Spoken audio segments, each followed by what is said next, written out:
Capítulo 2. Principios. Artículo 351. Suspensión. La audiencia de juicio podrá suspenderse en forma excepcional por un plazo máximo de 10 días naturales cuando 1. Se deba resolver una cuestión incidental que no pueda, por su naturaleza, resolverse en forma inmediata. Explicación. En esta fracción establece de manera amplia cualquier incidente que deba ser resuelto y que a su vez no pueda ser resuelto en el momento de la audiencia. En este caso, este argumento será suficiente para poder suspender la audiencia de juicio. Es importante señalar que los supuestos de suspensión se dan cuando ya se ha declarado abierto el debate a juicio, cosa distinta es cuando se difiere la audiencia por causas distintas antes de que se abra la audiencia de debate. ¿En dónde no corren estos plazos? 2. Tenga que practicarse algún acto fuera de la sala de audiencias, incluso porque se tenga la noticia de un hecho inesperado que torne indispensable una investigación complementaria y no sea posible cumplir los actos en el intervalo de 2 sesiones. Explicación. Cuando se tenga conocimiento de alguna prueba nueva que no haya existido la posibilidad de tener conocimiento de la misma, y que además los actos de investigación para lograr ingresar la prueba al juicio no puedan cumplirse en 2 sesiones del debate a juicio, será motivo suficiente para suspender la audiencia. 3. No comparezcan testigos, peritos o intérpretes, deba practicarse una nueva citación y sea imposible o inconveniente continuar el debate hasta que ellos comparezcan, incluso coactivamente por medio de la fuerza pública. Explicación. En el caso de que los testigos no hayan comparecido aun siendo legalmente notificados será argumento suficiente suspender el debate. 4. Los integrantes del tribunal de enjuiciamiento, el acusado o cualquiera de las partes se enfermen a tal extremo que no puedan continuar interviniendo en el debate. Explicación. Como la misma fracción se refiere, si algún miembro del tribunal de enjuiciamiento desarrolla un problema de salud, deberá suspenderse el debate hasta que esa situación se resuelva. 5. El defensor, el Ministerio Público o el acusador particular no pueda ser reemplazado inmediatamente en el supuesto de la fracción anterior, o en caso de muerte o incapacidad permanente, o explicación, de la misma manera que en la fracción anterior en caso de que alguna de las partes señalada no pueda acudir por la misma razón señalada, deberá suspenderse la audiencia. 6. Alguna catástrofe o algún hecho extraordinario torne imposible su continuación. Explicación. En este caso aplica de manera excelente la emergencia sanitaria COVID-19, en donde deben paralizarse las labores para garantizar la salud de los intervinientes. El Tribunal de Enjuiciamiento verificará la autenticidad de la causal de suspensión invocada, pudiendo para el efecto allegarse de los medios de prueba correspondientes para decidir sobre la suspensión. Para lo cual deberá anunciar el día y la hora en que continuará la audiencia, lo que tendrá el efecto de citación para audiencia para todas las partes. Previo a reanudar la audiencia, quien la presida resumirá brevemente los actos cumplidos con anterioridad.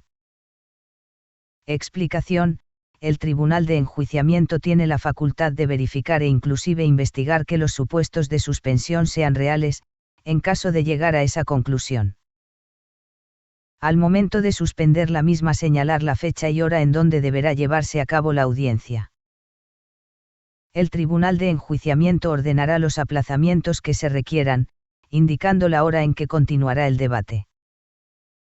No será considerado aplazamiento ni suspensión el descanso de fin de semana y los días inhábiles de acuerdo con la legislación aplicable. Explicación. Los días hábiles según las reglas de este código serán los que se tomen en cuenta a la hora de establecer los días que se suspende la audiencia.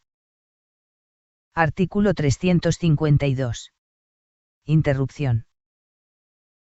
Si la audiencia de debate de juicio no se reanuda a más tardar al 11º día después de ordenada la suspensión, se considerará interrumpido y deberá ser reiniciado ante un tribunal de enjuiciamiento distinto y lo actuado será nulo. Explicación.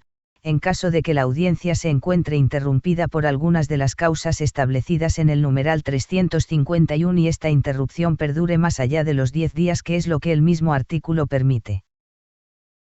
El Tribunal de Enjuiciamiento deberá reiniciar el debate de nueva cuenta. Artículo 353.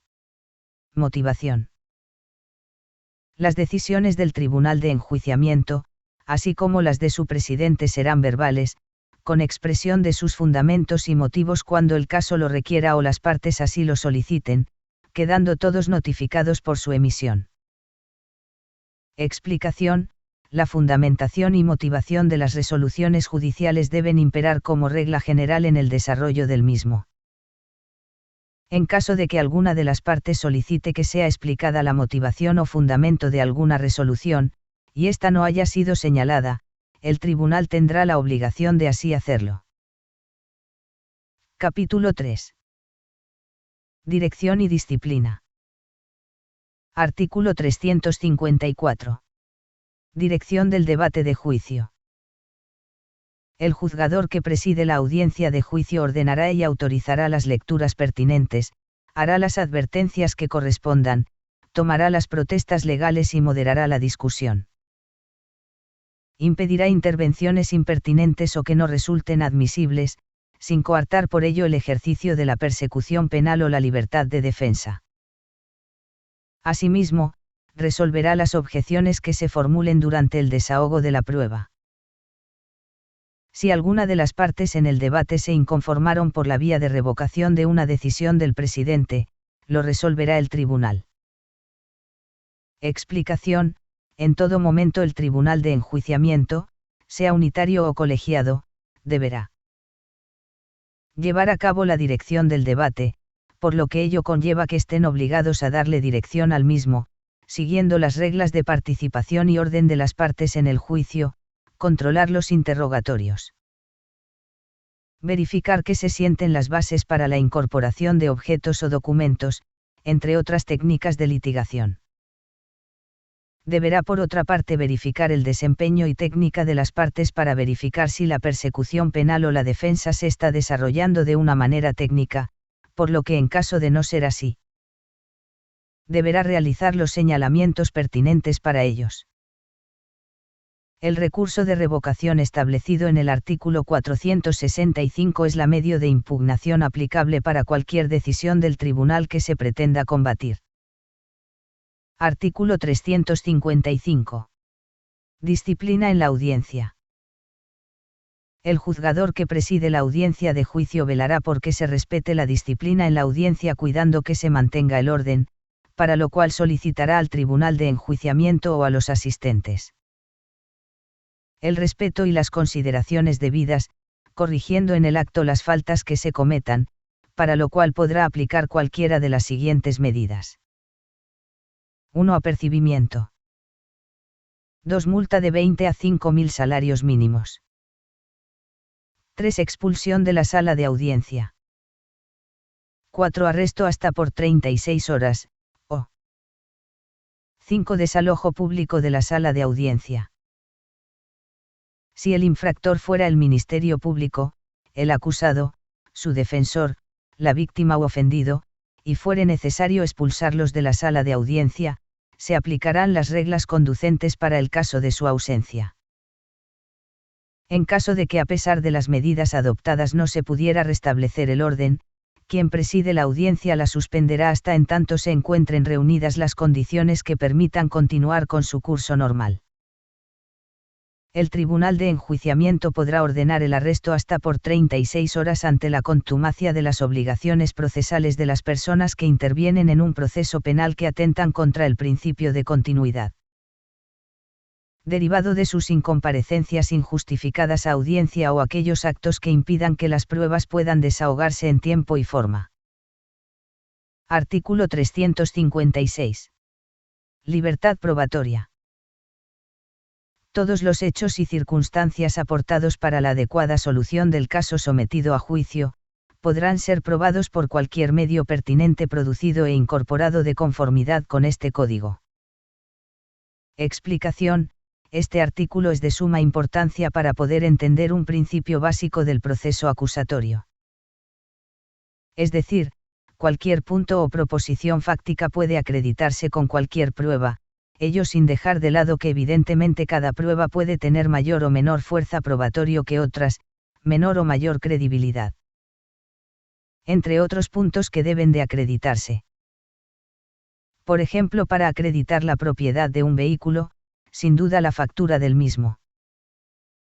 Documental, será la prueba idónea para acreditarlo, aunque ello no significa que pueda acreditarse de otra manera, como por ejemplo con testimonios. Aunque evidentemente esta forma de probar tendrá más debilidades y puntos a atacar que la otra ya señalada. Artículo 357. Legalidad de la prueba. La prueba no tendrá valor si ha sido obtenida por medio de actos violatorios de derechos fundamentales, o si no fue incorporada al proceso conforme a las disposiciones de este Código.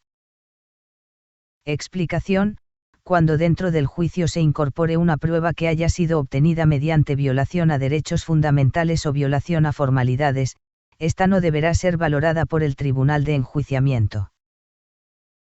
En alegatos de clausura, la parte a la que le haya afectado la incorporación de esta información deberá justificarle al tribunal las razones y motivos por el cual esta prueba está viciada de nulidad o formalismos.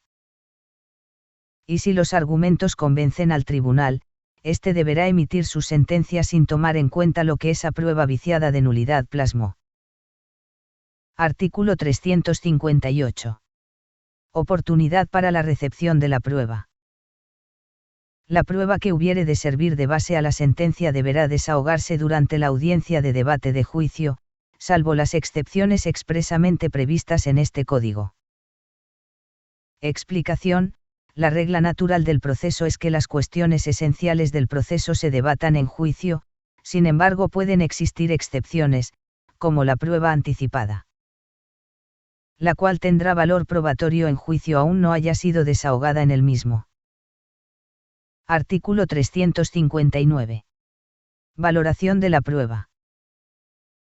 El Tribunal de Enjuiciamiento valorará la prueba de manera libre y lógica, deberá hacer referencia en la motivación que realice, de todas las pruebas desahogadas, incluso de aquellas que se hayan desestimado, indicando las razones que se tuvieron para hacerlo. La motivación permitirá la expresión del razonamiento utilizado para alcanzar las conclusiones contenidas en la resolución jurisdiccional. Solo se podrá condenar al acusado si se llega a la convicción de su culpabilidad más allá de toda duda razonable. En caso de duda razonable, el Tribunal de Enjuiciamiento absolverá al imputado. Explicación: el Tribunal de Juicio, al momento de que fueron desahogadas las pruebas y emitidos los alegatos de clausura, deberá valorar la prueba utilizando las reglas de la lógica, es decir, siempre debe hacer un análisis de probabilidad en donde el juez infiere lo que sucedió en base a lo que la prueba dice. Asimismo, el tribunal deberá hacerse cargo inclusive de la prueba que decidió no valorar, así como los fundamentos y motivos por los cuales decidió no hacerlo. Este criterio judicial ayudará a interpretar mejor este artículo. Pruebas en el sistema procesal penal acusatorio. Su valoración libre y lógica por el juzgador en términos del artículo 20, apartado A, fracción 2, de la Constitución Política de los Estados Unidos Mexicanos. La valoración de la prueba constituye la fase decisoria del procedimiento probatorio, pues es el pronunciamiento judicial sobre el conflicto sometido a enjuiciamiento. Regularmente se define como la actividad jurisdiccional en virtud de la cual el juzgador, mediante algún método de valoración, aprecia la prueba delimitando su contenido, a fin de establecer si determinados hechos han quedado o no probados, debiendo explicar en la sentencia tal proceso y el resultado obtenido. Por tal razón, se han creado sistemas teóricos de valoración, distinguiendo la prueba legal o tasada, así como los de prueba libre y mixtos, que permiten determinar la existencia de un hecho que ha resultado probado o la falta de prueba. A partir de la reforma constitucional en materia de justicia penal y seguridad pública, publicada en el Diario Oficial de la Federación, el 18 de junio de 2008. Se introdujeron los elementos para un proceso penal acusatorio y oral, destacando la modificación al artículo 20 de la Constitución Política de los Estados Unidos Mexicanos, en el que se establecieron las directrices correspondientes. La fracción 2 del apartado A de dicho precepto constitucional, dispuso esencialmente que el desahogo y la valoración de las pruebas en el nuevo proceso, recae exclusivamente en el juez, la cual deberá realizarse de manera libre y lógica. En ese tenor, bajo la nueva óptica del proceso penal acusatorio, el constituyente consideró que las pruebas no tuvieran un valor jurídico previamente asignado, sino que las directrices se enfocarían a observar las reglas de la lógica. Los conocimientos científicos y las máximas de la experiencia, sin que el juzgador tenga una absoluta libertad que implique arbitrariedad de su parte, íntima convicción, sino que tal facultad debe estar limitada por la sana crítica y la forma lógica de valorarlas. En esa perspectiva, el punto toral de dicha valoración será la justificación objetiva que el juzgador efectúe en la sentencia en torno al alcance y valor probatorio que confiera a la prueba para motivar su decisión. Artículo 360. Deber de testificar. Toda persona tendrá la obligación de concurrir al proceso cuando sea citado y de declarar la verdad de cuanto conozca y le sea preguntado. Asimismo, no deberá ocultar hechos, circunstancias o cualquier otra información que sea relevante para la solución de la controversia, salvo disposición en contrario. El testigo no estará en la obligación de declarar sobre hechos por los que se le pueda fincar responsabilidad penal. Explicación. Dentro de la práctica del sistema acusatorio, es obligación de cualquier persona que sea reconocida como testigo, aunque éste afirme no conocer nada sobre los hechos. Para efectos de acudir a audiencia y declarar y responder las preguntas que le sean hechas para efectos de esclarecer los hechos. Si existe algún tipo de pregunta que pudiera llevar consigo alguna responsabilidad penal, como por ejemplo, afirmar que él fue quien asesinó a alguien o robó algún bien, éste no estará obligado a contestar, ya que aunque la simple confesión no reviste los elementos necesarios para poder fincar responsabilidad penal, es un derecho constitucional el no declarar en contra de uno mismo. Artículo 361. Facultad de abstención. Podrán abstenerse de declarar el tutor, curador, pupilo, cónyuge, concubina o concubinario, conviviente del imputado, la persona que hubiere vivido de forma permanente con el imputado durante por lo menos 2 años anteriores al hecho. Sus parientes por consanguinidad en la línea recta ascendente o descendente hasta el 4º grado y en la colateral por consanguinidad hasta el 2º grado inclusive, salvo que fueren denunciantes.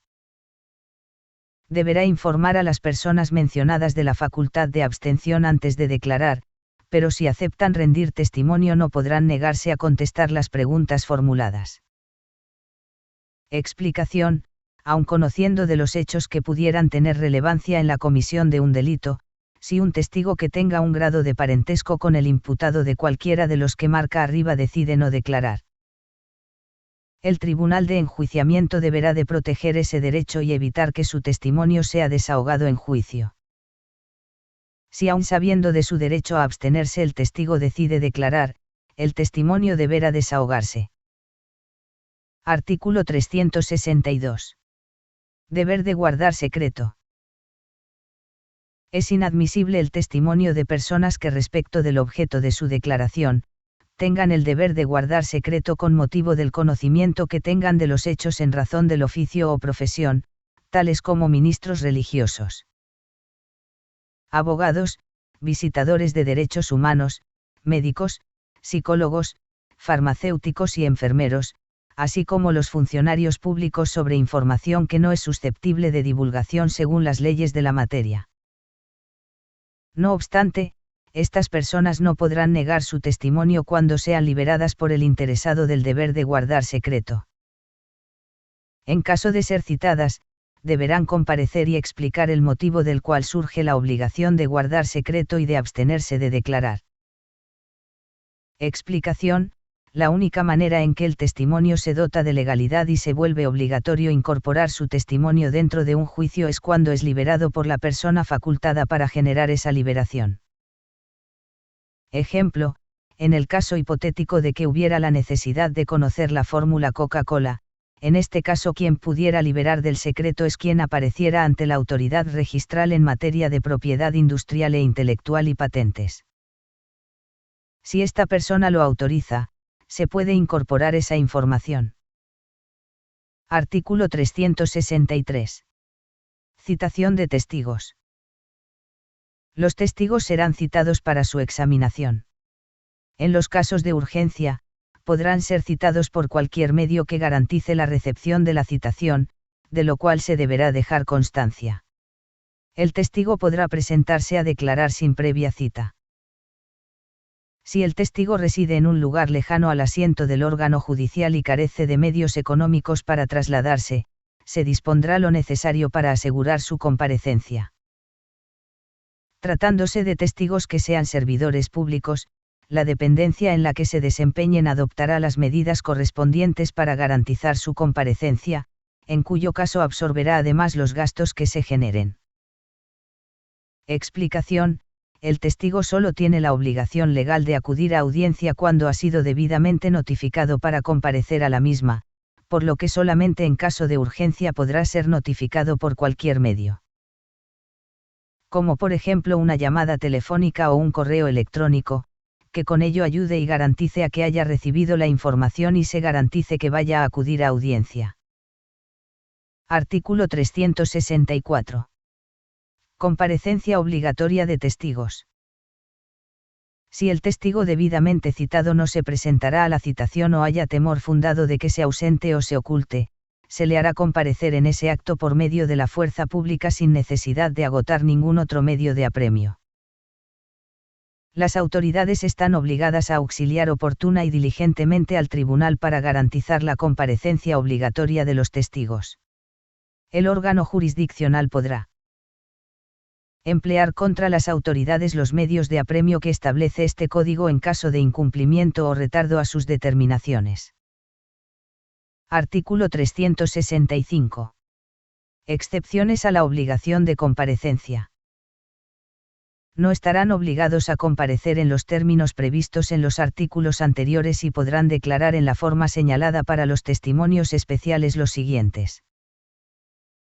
1. Respecto de los servidores públicos federales, el presidente de la República, los secretarios de Estado de la Federación, el Procurador General de la República, los ministros de la Suprema Corte de Justicia de la Nación. Y los diputados y senadores del Congreso de la Unión, los magistrados del Tribunal Electoral del Poder Judicial de la Federación y los consejeros del Instituto Federal Electoral. 2. Respecto de los servidores públicos estatales, el gobernador, los secretarios de Estado, el Procurador General de Justicia o su equivalente, los diputados de los congresos locales e integrantes de la Asamblea Legislativa del Distrito Federal, los magistrados del Tribunal Superior de Justicia y del Tribunal Estatal Electoral y los consejeros del Instituto Electoral Estatal.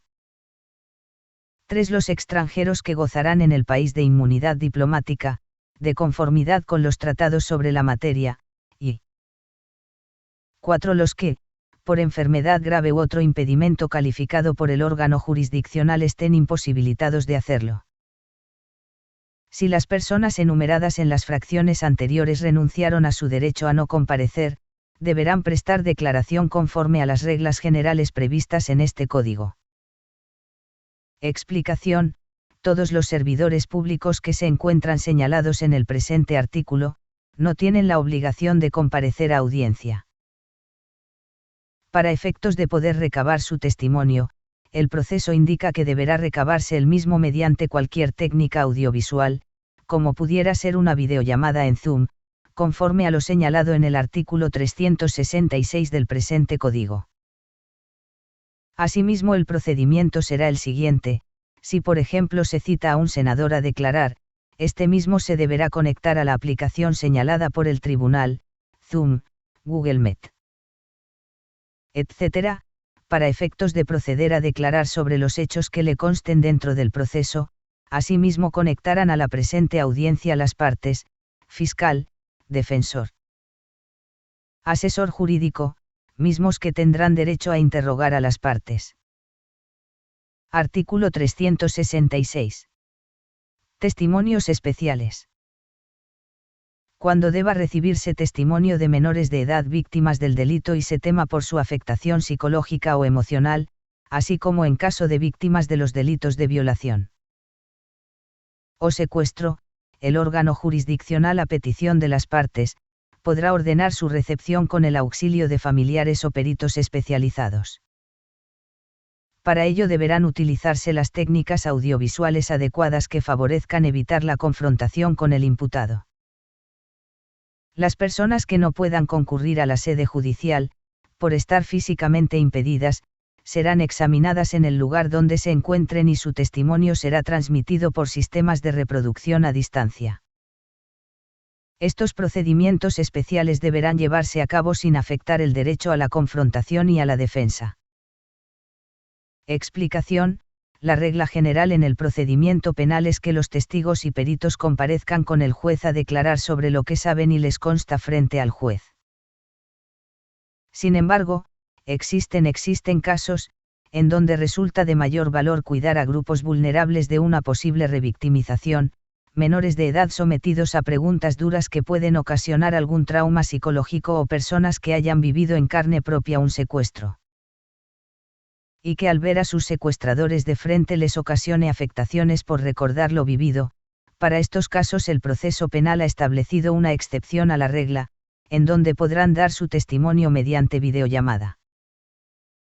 Los efectos legales de su declaración serán los mismos que si hubiera acudido personalmente a audiencia. Artículo 367. Protección a los testigos.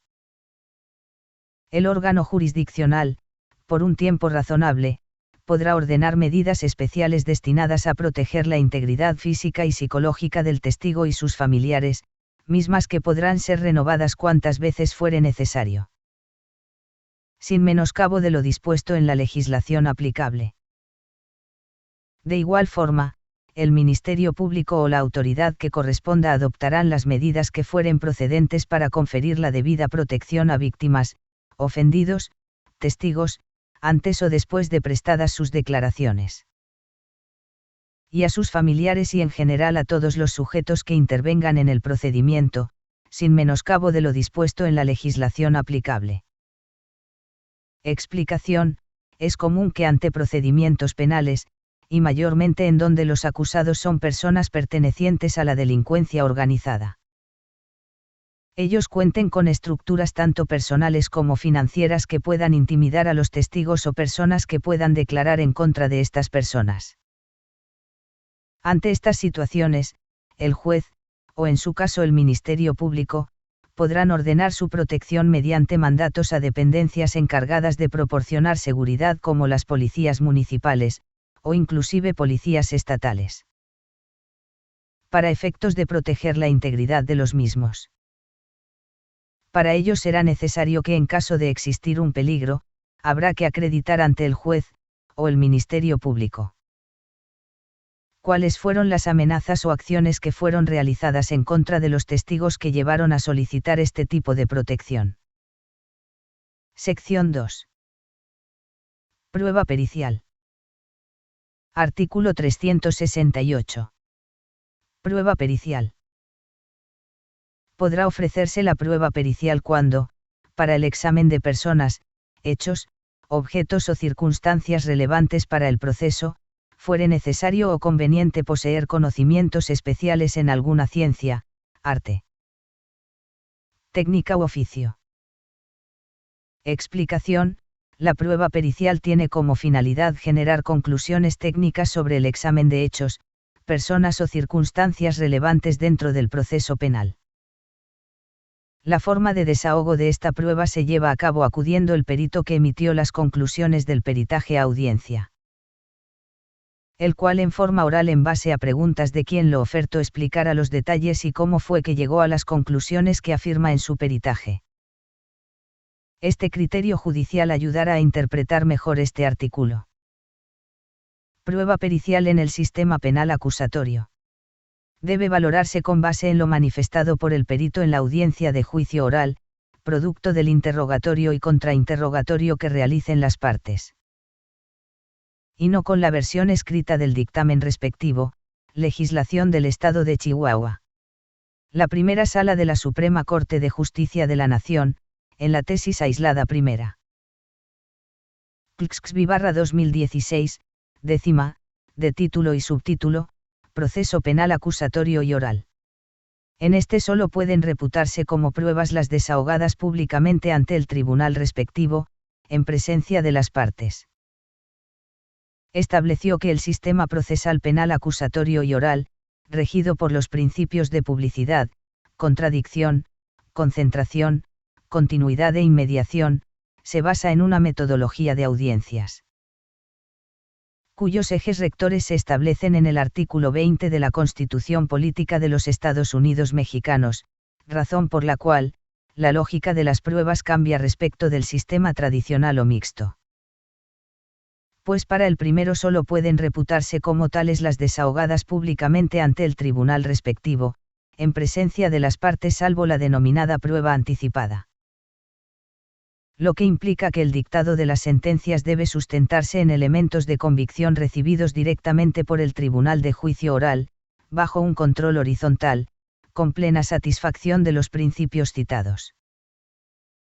En ese orden de ideas, si se trata de la incorporación de la prueba pericial en la audiencia de juicio, lo que manifieste el perito sobre su experticial, producto del interrogatorio y contrainterrogatorio que realicen las partes.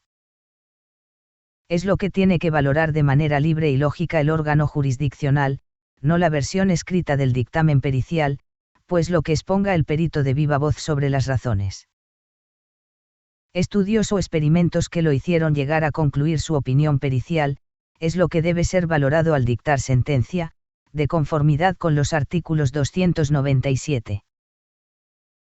Penúltimo párrafo y 361 del Código de Procedimientos Penales del Estado de Chihuahua, aplicable hasta el 12 de junio de 2016, en virtud de la declaratoria de inicio de vigencia del Código Nacional de Procedimientos Penales.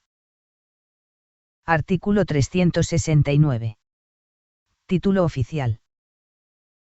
Los peritos deberán poseer título oficial en la materia relativa al punto sobre el cual dictaminarán y no tener impedimentos para el ejercicio profesional, siempre que la ciencia, el arte, la técnica o el oficio sobre la que verse la pericia en cuestión esté reglamentada, en caso contrario, deberá designarse a una persona de idoneidad manifiesta y que preferentemente pertenezca a un gremio o agrupación relativa a la actividad sobre la que verse la pericia. No se exigirán estos requisitos para quien declare como testigo sobre hechos o circunstancias que conoció espontáneamente, aunque para informar sobre ellos utilice las aptitudes especiales que posee en una ciencia, arte, técnica u oficio. Explicación: todo perito deberá contar con título que acredite su pericia, por ejemplo, solamente un licenciado en medicina podrá emitir certificado de integridad física, o un contador podrá emitir dictámenes contables. Por otra parte, en caso de que se necesiten aptitudes especiales para efectos de emitir una opinión técnica pero que no se necesite título oficial, como pudiera ser un mecánico, este último podrá comparecer a audiencia a explicar sus conclusiones. Artículo 370. Medidas de protección. En caso necesario, los peritos y otros terceros que deban intervenir en el procedimiento para efectos probatorios podrán pedir a la autoridad correspondiente que adopte medidas tendentes a que se les brinde la protección prevista para los testigos, en los términos de la legislación aplicable. Explicación: puede suceder que peritos o testigos con aptitudes especiales hayan recibido algún tipo de amenaza o algún indicio que haga presumir que su seguridad está en peligro. Es por ello que aquellos contarán con el derecho de solicitar a la autoridad que les sea brindada protección para efectos de garantizar su seguridad, y a su vez garantizar que puedan acudir a juicio a rendir su testimonio. Sección 3. Disposiciones generales del interrogatorio y contrainterrogatorio. Artículo 371. Declarantes en la audiencia de juicio. Antes de declarar, los testigos no podrán comunicarse entre sí, ni ver, oír o ser informados de lo que ocurra en la audiencia, por lo que permanecerán en una sala distinta a aquella en donde se desarrolle. Advertidos de lo anterior por el juzgador que preside la audiencia. Serán llamados en el orden establecido. Esta disposición no aplica al acusado ni a la víctima, salvo cuando ésta deba declarar en juicio como testigo. El juzgador que presida la audiencia de juicio identificará al perito o testigo, le tomará protesta de conducirse con verdad y le advertirá de las penas que se imponen si se incurre en falsedad de declaraciones. Durante la audiencia, los peritos y testigos deberán ser interrogados personalmente. Su declaración personal no podrá ser sustituida por la lectura de los registros en que consten anteriores declaraciones, o de otros documentos que las contengan, y solo deberá referirse a esta y a las preguntas realizadas por las partes. Explicación: los testigos no deben escuchar los testimonios de otros testigos ni tampoco comunicarse entre ellos. Esta lógica radica en la necesidad de que quien haya presenciado algún hecho relevante declare lo que él o ella presenció, evitando escuchar a otros testigos que pudieran incurrir en cambiar su percepción de lo que sabe. O inclusive que un testigo que tenga algún interés o motivo especial en el sentido del fallo que pudiera emitir el tribunal de enjuiciamiento pretenda influir en otro testigo sobre lo que relatara en juicio. El juez deberá siempre hacerle saber a los testigos y peritos que si declaran con falsedad podrán cometer un delito. Artículo 372. Desarrollo de interrogatorio. Otorgada la protesta y realizada su identificación, el juzgador que presida la audiencia de juicio concederá la palabra a la parte que propuso el testigo, perito o al acusado para que lo interrogue. Y con posterioridad a los demás sujetos que intervienen en el proceso, respetándose siempre el orden asignado. La parte contraria podrá inmediatamente después contrainterrogar al testigo, perito o al acusado. Los testigos, peritos o el acusado responderán directamente a las preguntas que les formulen el Ministerio Público, el defensor o el asesor jurídico de la víctima, en su caso. El órgano jurisdiccional deberá abstenerse de interrumpir dicho interrogatorio salvo que medie objeción fundada de parte, o bien, resulte necesario para mantener el orden y decoro necesarios para la debida diligenciación de la audiencia. Sin perjuicio de lo anterior, el órgano jurisdiccional podrá formular preguntas para aclarar lo manifestado por quien deponga, en los términos previstos en este Código. A solicitud de algunas de las partes, el tribunal podrá autorizar un nuevo interrogatorio a los testigos que ya hayan declarado en la audiencia, siempre y cuando no hayan sido liberados. Al perito se le podrán formular preguntas con el fin de proponerle hipótesis sobre la materia del dictamen pericial, a las que el perito deberá responder ateniéndose a la ciencia, la profesión y los hechos hipotéticos propuestos. Después del contrainterrogatorio el oferente podrá repreguntar al testigo en relación a lo manifestado. En la materia del contrainterrogatorio la parte contraria podrá contrainterrogar al testigo respecto de la materia de las preguntas. Explicación: los interrogatorios iniciarán con la parte que propuso el testigo, es decir, quien lo ofreció por convenir a los intereses de su teoría del caso. El proceso es el siguiente. 1. El juez solicita al encargado de testigos que pase el testigo al estrado. 2. El testigo se sienta en el banquillo. 3. El juez le comenta que debe conducirse con información verídica, ya que de no hacerlo comete un delito, falsedad de declaración. Posteriormente le comenta que si no entiende alguna de las preguntas se tome una pausa o pregunte para que puedan aclararla. 4. El oferente del testigo empieza a interrogarlo por medio de un examen directo mediante preguntas abiertas o cerradas pero de ninguna manera sugestivas, o en su defecto mediante relato abierto. 5. Al terminar el interrogatorio la contraparte tiene derecho a hacerle preguntas en contrainterrogatorio, el cual sí podrá hacerle preguntas sugestivas, es decir, sugiriendo la respuesta. 6. Al terminar este proceso, el juez le pregunta a las partes si liberan al testigo o no, por lo que si es liberado el testigo ya no tiene que comparecer de nueva cuenta, caso contrario que no sea liberado. Tendrá que comparecer si vuelve a ser llamado por alguna de las partes. Artículo 373. Reglas para formular preguntas en juicio.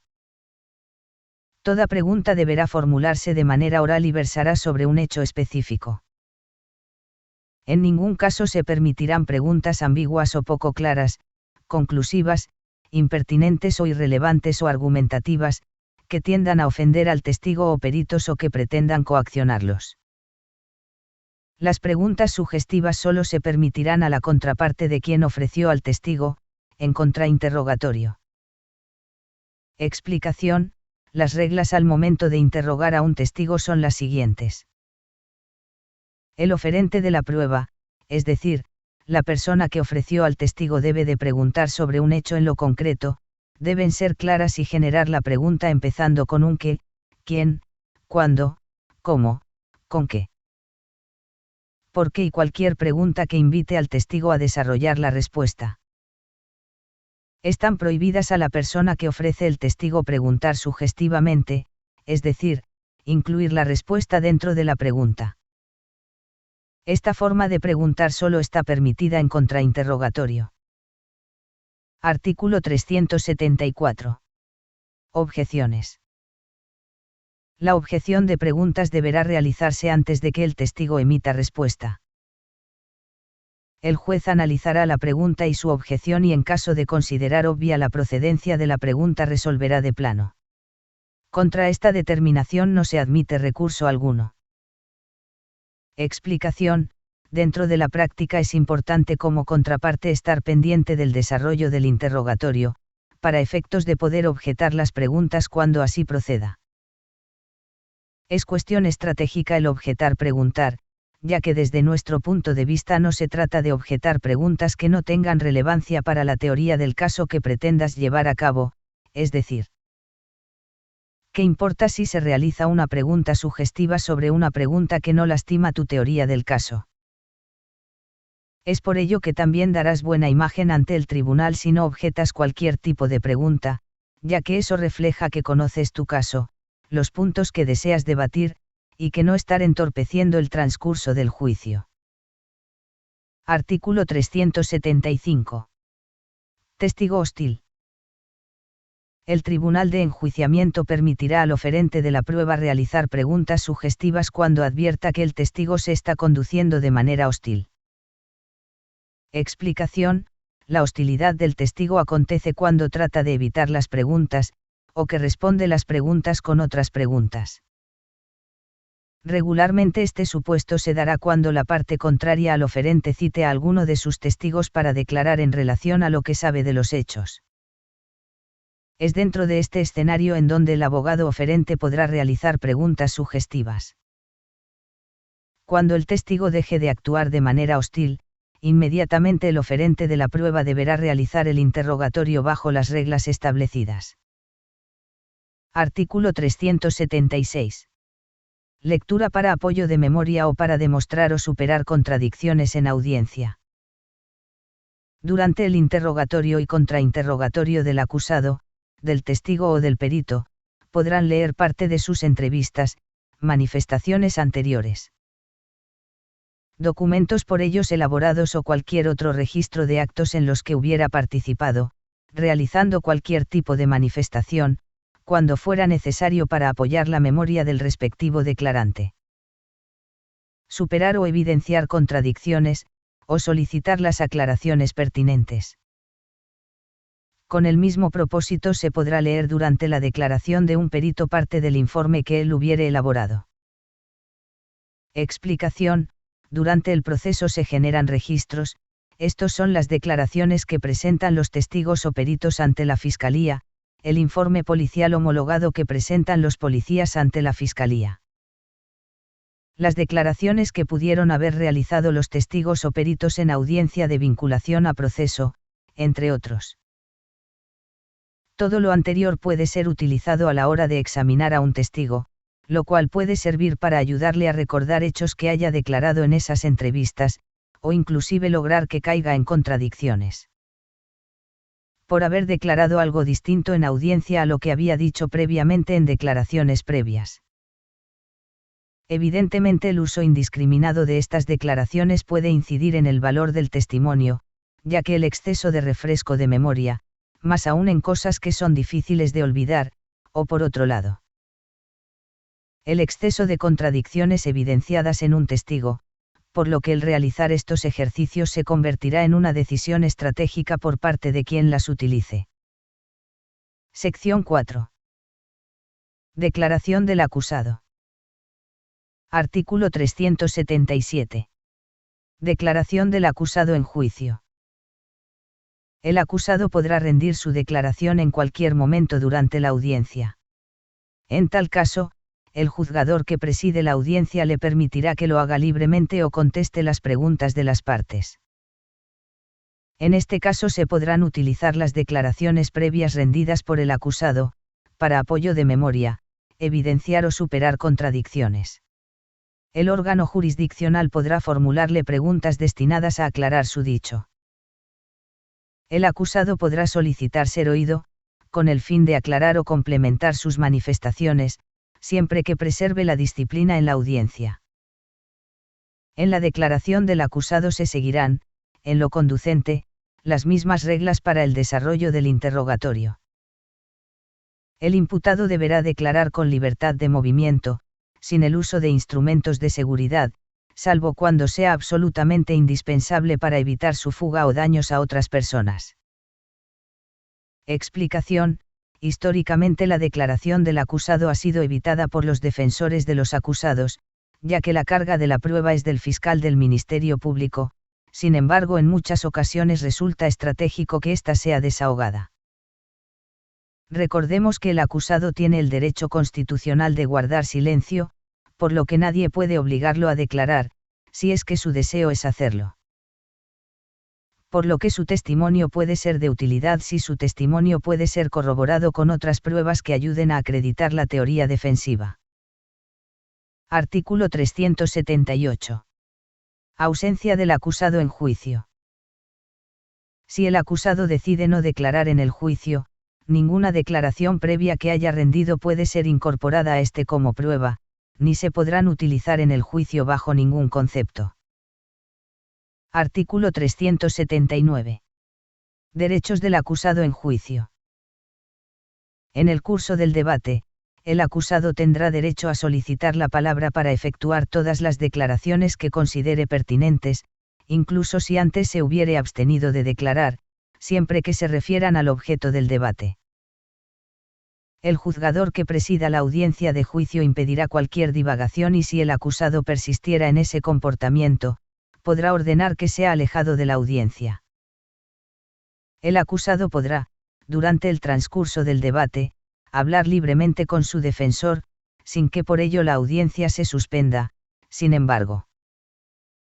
No lo podrá hacer durante su declaración o antes de responder a preguntas que le sean formuladas y tampoco podrá admitir sugerencia alguna. Sección V. Prueba documental y material. Artículo 380. Concepto de documento. Se considerará documento a todo soporte material que contenga información sobre algún hecho. Quien cuestione la autenticidad del documento tendrá la carga de demostrar sus afirmaciones. El órgano jurisdiccional, a solicitud de los interesados, podrá prescindir de la lectura íntegra de documentos o informes escritos, o de la reproducción total de una videograbación o grabación. Para leer o reproducir parcialmente el documento o la grabación en la parte conducente. Explicación: para los efectos de este código un documento es cualquier elemento tangible que contenga información sobre algún hecho que tenga relación con el proceso penal que se está llevando a cabo. Una sentencia civil, un acta de nacimiento, cualquiera de estos ejemplos puede ser considerado un documento.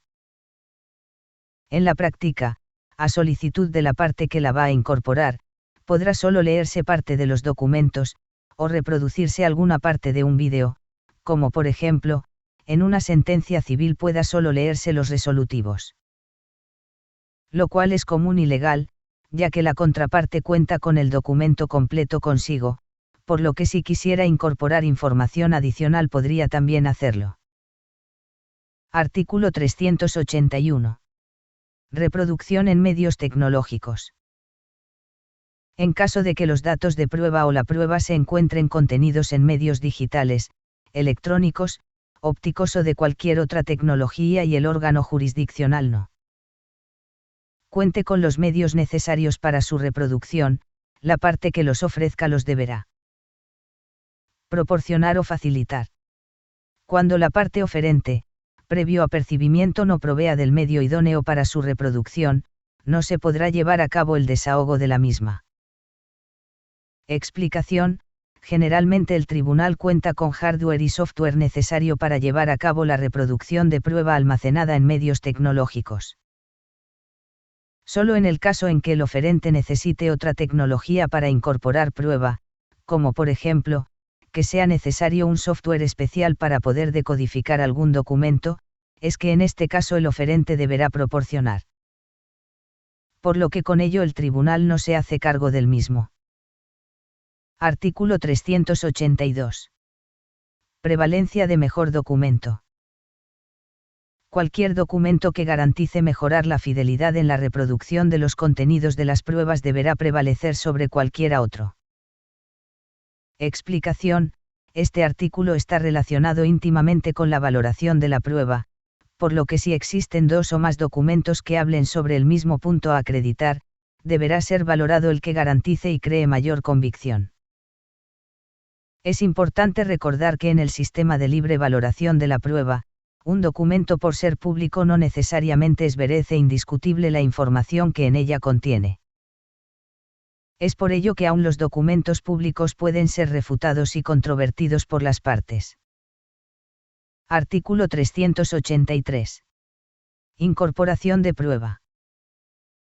Los documentos, objetos y otros elementos de convicción, previa su incorporación a juicio, deberán ser exhibidos al imputado, a los testigos o intérpretes y a los peritos, para que los reconozcan o informen sobre ellos. Solo se podrá incorporar a juicio como prueba material o documental aquella que haya sido previamente acreditada. Explicación: en materia de técnicas de litigación oral, es importante mencionar que los documentos no hablan por sí solos, sino que estos fueron realizados por alguien, recabados por alguien, videograbados por alguien, trabajados por alguien, etc. Ese alguien es la persona que debe explicarlos al tribunal, señalar qué contienen esos documentos y qué significa el mismo, por lo que después de acreditar el soporte material o documental en comento, este podrá incorporarse al juicio, para efectos de que el testigo o el perito siga con su testimonio. Este criterio judicial ayudará a interpretar mejor este artículo. Pruebas documental y material en el sistema penal acusatorio. Para considerarse válidas, deben incorporarse en términos del artículo 383 del Código Nacional de Procedimientos Penales. El precepto citado establece que, previa su incorporación a juicio, los documentos, objetos y otros elementos de convicción deben ser exhibidos al imputado, a los testigos o intérpretes y a los peritos, para que los reconozcan o informen sobre ellos. Porque solo pueden ser traídos a juicio si han sido previamente acreditados. En congruencia con esta disposición, en el sistema penal acusatorio esos instrumentos, por sí solos, no son idóneos para dar cuenta de su origen y naturaleza, sino que deben acreditarse mediante el reconocimiento de quienes participaron en su elaboración o localización, a fin de que sean incorporados al juicio como pruebas válidas y el órgano jurisdiccional pueda tomarlos en consideración. En este sentido, la parte que desee incorporar al juicio un documento u objeto, debe seguir los siguientes pasos: 1.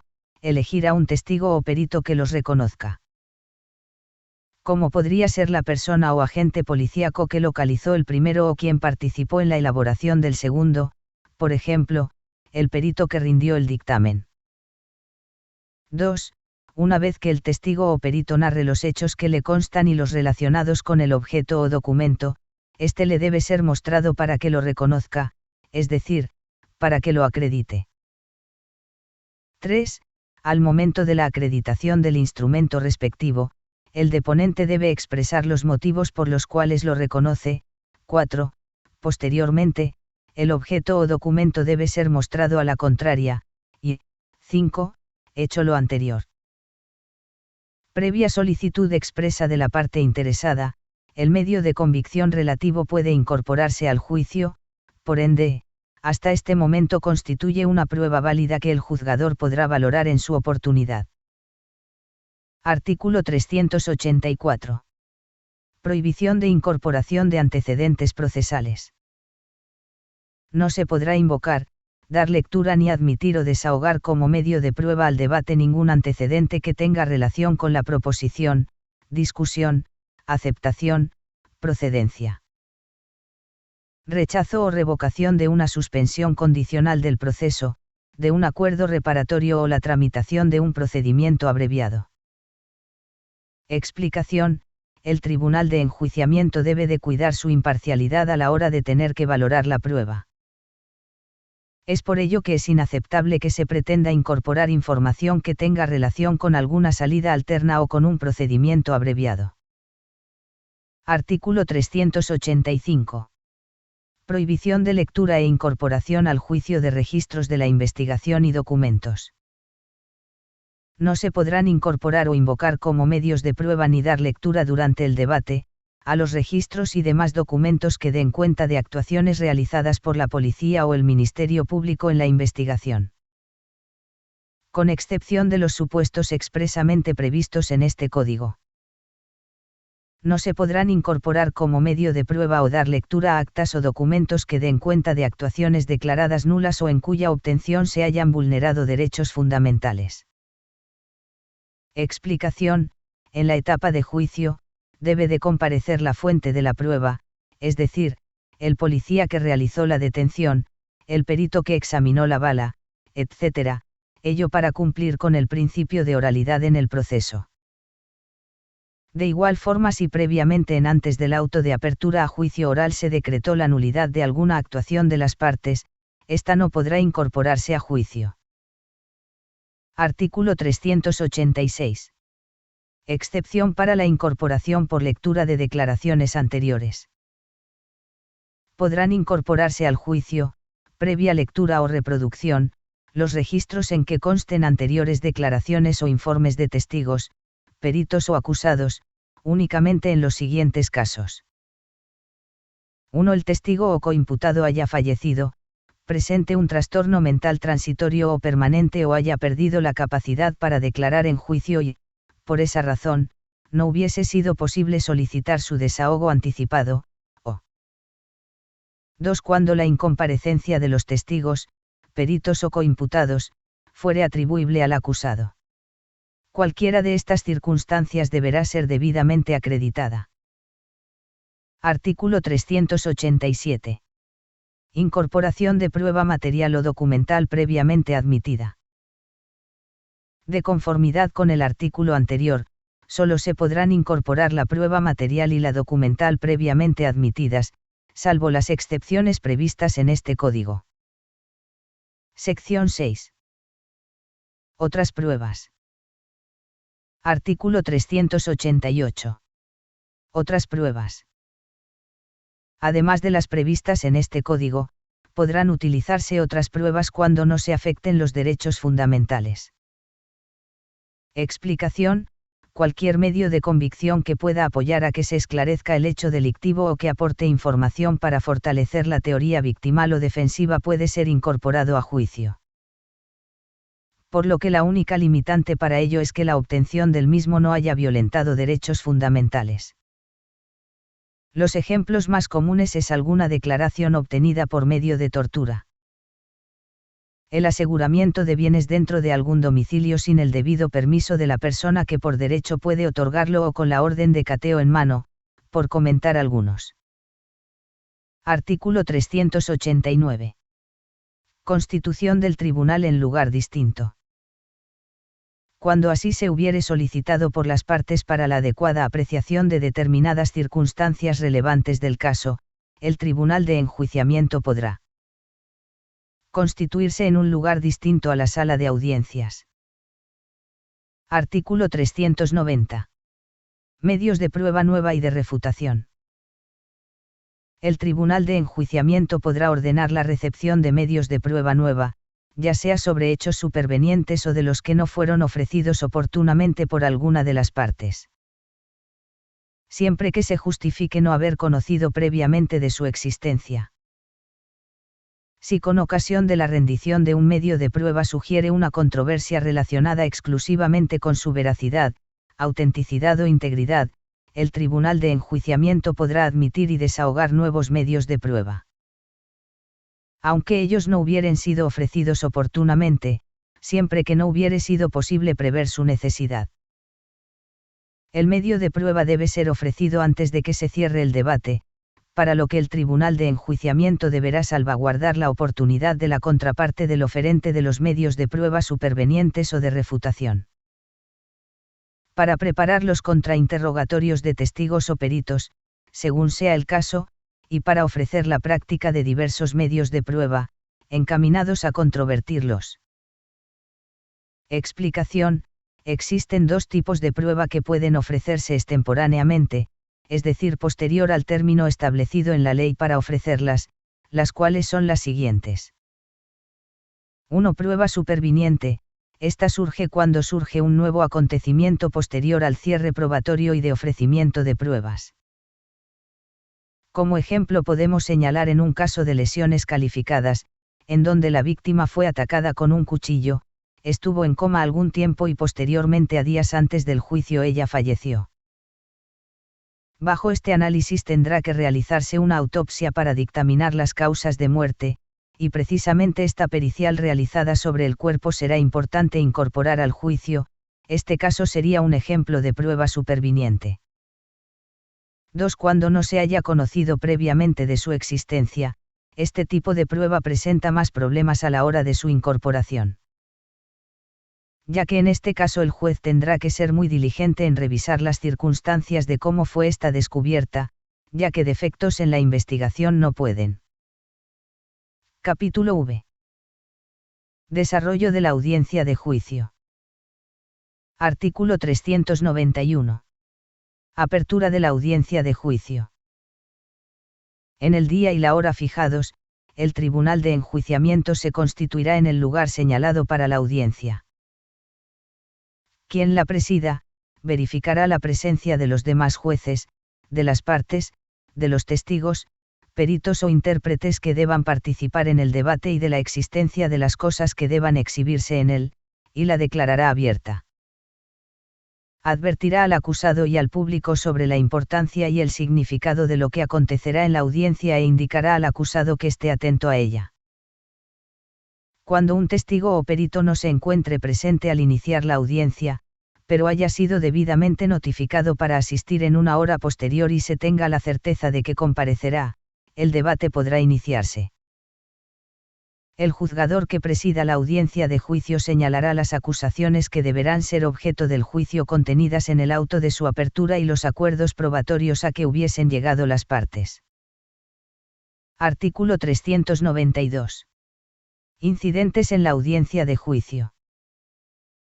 Los incidentes promovidos en el transcurso de la audiencia de debate de juicio se resolverán inmediatamente por el tribunal de enjuiciamiento, salvo que por su naturaleza sea necesario suspender la audiencia. Las decisiones que recayeran sobre estos incidentes no serán susceptibles de recurso alguno. Este criterio judicial ayudará a interpretar mejor este artículo. Incidentes en la etapa de juicio oral del sistema penal acusatorio. Siglo I no se promovieron por alguna de las partes, el tribunal de enjuiciamiento carece de facultades para aperturarlos de oficio. El artículo 392, párrafo primero, del Código Nacional de Procedimientos Penales dispone: los incidentes promovidos en el transcurso de la audiencia de debate de juicio se resolverán inmediatamente por el tribunal de enjuiciamiento, salvo que por su naturaleza sea necesario suspender la audiencia. de cuya redacción se advierte que no es una facultad del resolutor del juicio instaurar oficiosamente incidencias en la etapa de juicio oral, sino que ello le corresponde únicamente a las partes. Porque éstas sino el juez son las que pueden promover ante el órgano jurisdiccional, las acciones, incidentes o medios legales que estimen pertinentes, para erigir adecuadamente sus defensas. Mientras que el juzgador está para resolver los planteamientos presentados por aquellas. Lo anterior, en atención a los principios de contradicción e igualdad que rigen en el sistema penal acusatorio y oral, que conforme a estos, únicamente el órgano jurisdiccional podrá dirimir lo que las partes cuestionen en audiencia. En tanto que todas las personas que intervengan en el procedimiento penal recibirán el mismo trato y tendrán las mismas oportunidades para sostener la acusación o la defensa en el pleno e irrestricto ejercicio de sus derechos. Conforme a los artículos 6, 10 y 11 del propio Código. En razón de lo anterior, el Tribunal de Enjuiciamiento no puede de oficio incorporar en el debate incidentes no planteados por alguna de las partes, ya que, de lo contrario, se corre el riesgo de generar desigualdad procesal, beneficiando a una de ellas y perjudicando a otra. Lo cual pudiese incidir en la correcta demostración de sus correspondientes teorías del caso. Artículo 393. División del debate único.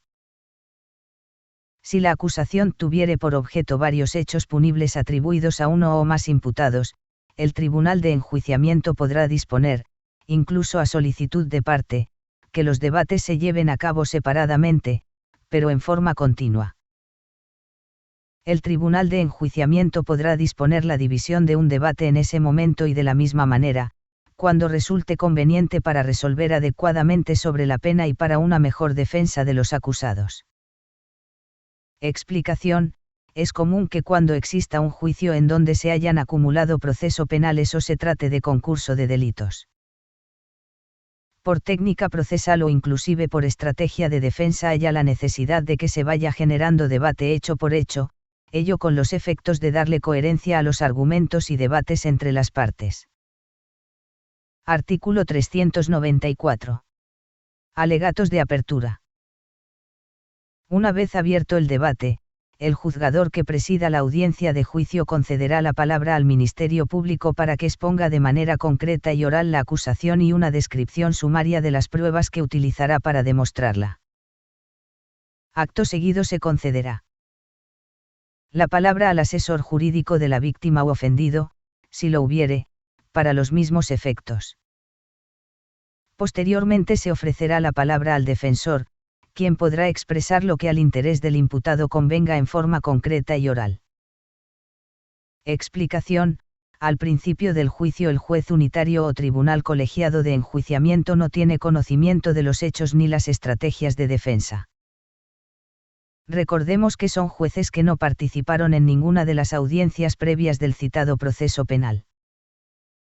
Es en ese sentido que los alegatos de apertura tienen la finalidad de presentar el caso al juez sobre los hechos materia de la acusación y cómo pretenden probarlos.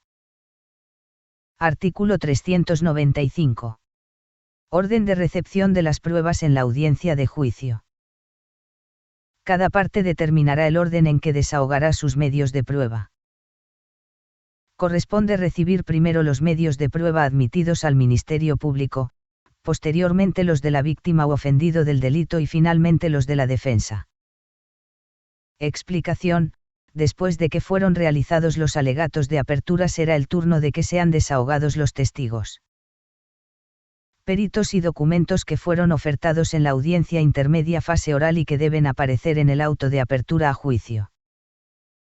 El juez le dará la oportunidad a cada una de las partes para efectos de que las partes determinen el orden en el que presentará sus testigos. Esto obedece precisamente a respetar la estrategia de litigio de cada una de las partes. Como por ejemplo la defensa puede decidir pasar al estrado como primer testigo a quien afirma que todo se trata de una fabricación de pruebas por parte de la Fiscalía, ya que esto genera impacto y que los jueces presten atención a lo que señala. Artículo 396. Oralidad en la audiencia de juicio. La audiencia de juicio será oral en todo momento. Explicación: un artículo muy sencillo de entender. En todo momento el juicio deberá realizarse de manera oral, es decir, ninguna actuación dentro de él, o alguna sesión del mismo juicio podrá llevarse a cabo mediante debate escrito. Artículo 397. Decisiones en la audiencia. Las determinaciones del Tribunal de Enjuiciamiento serán emitidas oralmente. En las audiencias se presume la actuación legal de las partes y del órgano jurisdiccional, por lo que no es necesario invocar los preceptos legales en que se fundamenten. Salvo los casos en que durante las audiencias alguna de las partes solicite la fundamentación expresa de la parte contraria o de la autoridad judicial porque exista duda sobre ello. En las resoluciones escritas se deberán invocar los preceptos en que se fundamentan. Artículo 398. Reclasificación jurídica. Tanto en el alegato de apertura como en el de clausura, el Ministerio Público podrá plantear una reclasificación respecto del delito invocado en su escrito de acusación. En este supuesto, el juzgador que preside la audiencia dará al imputado y a su defensor la oportunidad de expresarse al respecto.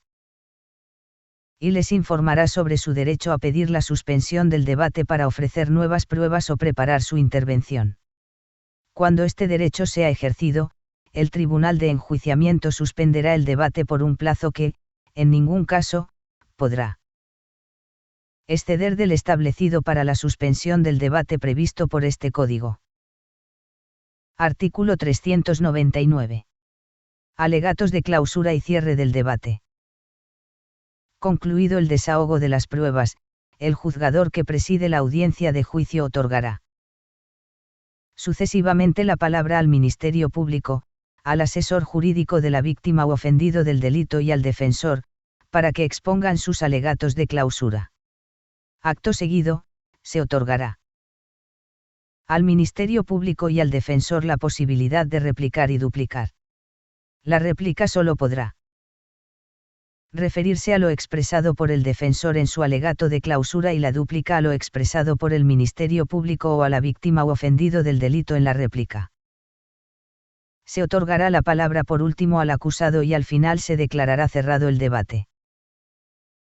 Explicación: en los alegatos de apertura es donde se realizará una verdadera argumentación jurídica para efectos de justificar por qué debe de prevalecer tu punto de vista sobre el del otro.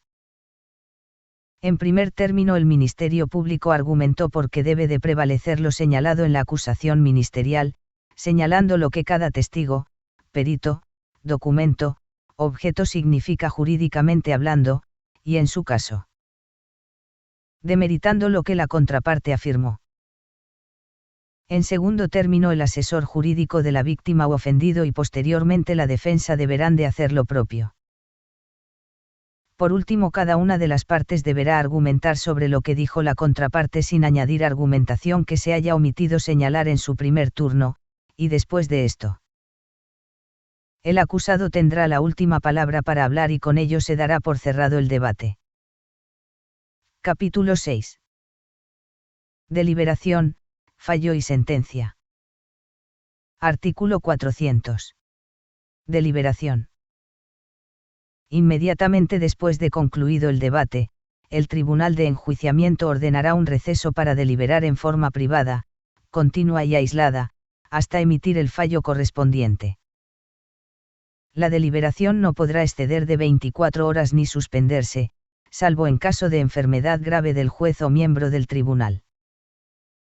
En este caso, la suspensión de la deliberación no podrá ampliarse por más de 10 días hábiles, luego de los cuales se deberá reemplazar al juez o integrantes del tribunal y realizar el juicio nuevamente. Explicación: la deliberación es el proceso mental que realiza el Tribunal de Enjuiciamiento para efectos de determinar qué punto de vista será el que debe de prevalecer dentro de los señalados en la audiencia de debate. Se establece un límite para realizar este proceso mental, el cual es de máximo 24 horas, al menos que suceda alguno de los supuestos establecidos en el antepenúltimo renglón, en donde podrán tomarse hasta 10 días hábiles para realizar la debida deliberación.